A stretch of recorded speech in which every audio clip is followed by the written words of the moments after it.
Quick Flicks presenting 247F. The story begins with a girl, Jenna, who is traveling in a car with her boyfriend. Jenna tells her boyfriend, "I like you and we will get married soon." But suddenly, their car meets with an accident in which Jenna's boyfriend dies while Jenna survives. After this incident, Jenna becomes deeply traumatized and cannot move past her grief. The story then skips to 3 years later. Jenna is shown trying to move on from her grief. One day, she goes out with her childhood friend Renee to a place where Renee introduces her to 2 other friends and says, "We're going on a trip. You should come along. It'll be fun for you." Then they all take a boat to reach a cabin belonging to Renee's friend's uncle, where they plan to stay for a week. Renee's friend takes everyone to the uncle's house and offers them drinks. Jenna refuses and goes to the cabin. Inside, she notices her medications for depression, which she had been taking since her boyfriend's death. But this time, she decides not to take them and thinks, "I can't spend my whole life on these meds." At dinner, Renee's friend's uncle invites everyone to a festival and party. Renee and her friends decide to attend the party. Later, Jenna steps outside and starts playing with a dog belonging to Ian's uncle. Then she notices Michael taking drugs from the uncle. At that moment, Renee joins Jenna. Renee, who likes Michael, tells Jenna, "Michael has been using drugs a lot lately. I feel bad for him." The uncle then invites Jenna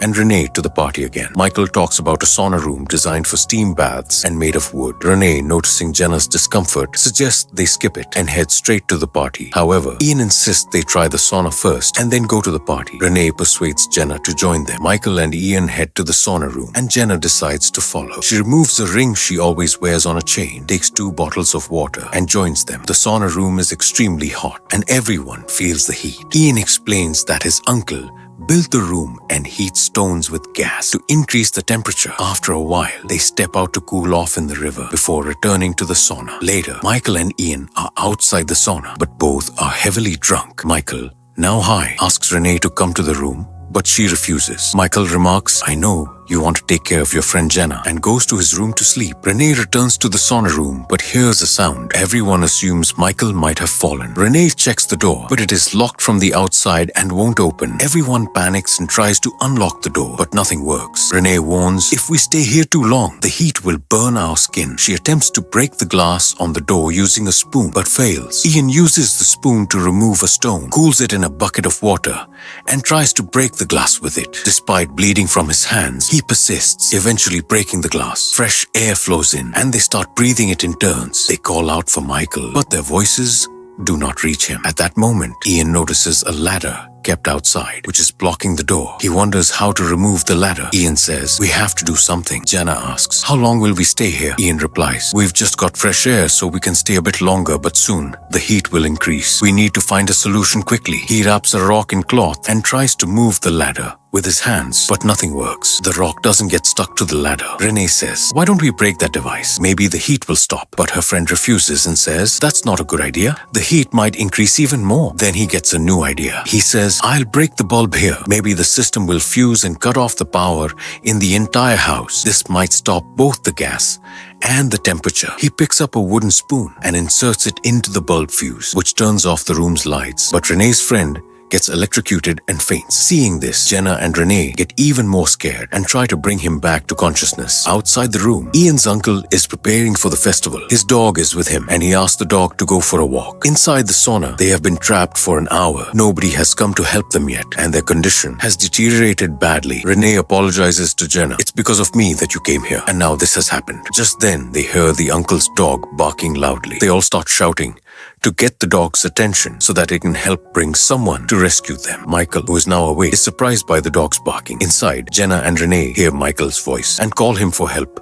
But just then, fireworks start outside, drowning their voices so Michael cannot hear them. The dog runs to its owner, the uncle, and tries to get his attention for help, but the uncle doesn't pay attention. On the way, he meets Michael, who says, "I didn't go to the party because I drank too much and fell asleep. I think my friends must have gone to the party." Now, when he tries to enter the party, he isn't allowed inside. Uncle says, "It's okay, let's go home. I'll get you something to drink." Michael goes with him towards the house. Meanwhile, in the sauna room, the drinking water has run out and all 3 of them are extremely thirsty. Renee gets up to break the device that Ian had warned against. Jenna also tries to stop Renee, but Renee doesn't doesn't listen. In anger, Jenna hits Renee on the head with a stone, causing her to fall unconscious. Jenna herself gets terrified upon seeing this and wonders what she has done. Out of fear and anger, Jenna breaks the device, making the room's temperature rise even higher. Outside, Michael and Uncle are smoking cigarettes. Assuming everyone has gone to the party, they are unaware of the chaos happening inside. Inside the room, Ian starts acting erratically, scaring Jenna even more. He tries to separate the stones that are producing heat. However, during this attempt, a gas explosion occurs and Ian is severely burned, leading to his death. The explosion's pressure causes the door to open and Jenna escapes. She drinks water from the fridge first and then goes to her room to take her medicines. Suddenly, Jenna hears Renee's voice as if she's calling her, but then Jenna realizes it was all her imagination. In reality, nothing like that had happened. She sees the sauna door is still closed and all three of them are still trapped. Jenna gets up and notices Renee is unconscious. She places Renee near the sauna door to let her get some fresh air. Then Jenna breaks a wooden spoon and inserts it into the gas chamber to prevent more heat from escaping. After that, she faints as well. Michael is then shown returning home and noticing that his friend hasn't returned yet. He waits for a while, smokes a cigarette, and then goes to sleep. It is revealed how the sauna door got locked. When Michael exited the room, he accidentally dropped a ladder in front of the door. This happened because Michael was heavily drunk. He wasn't in his senses and didn't realize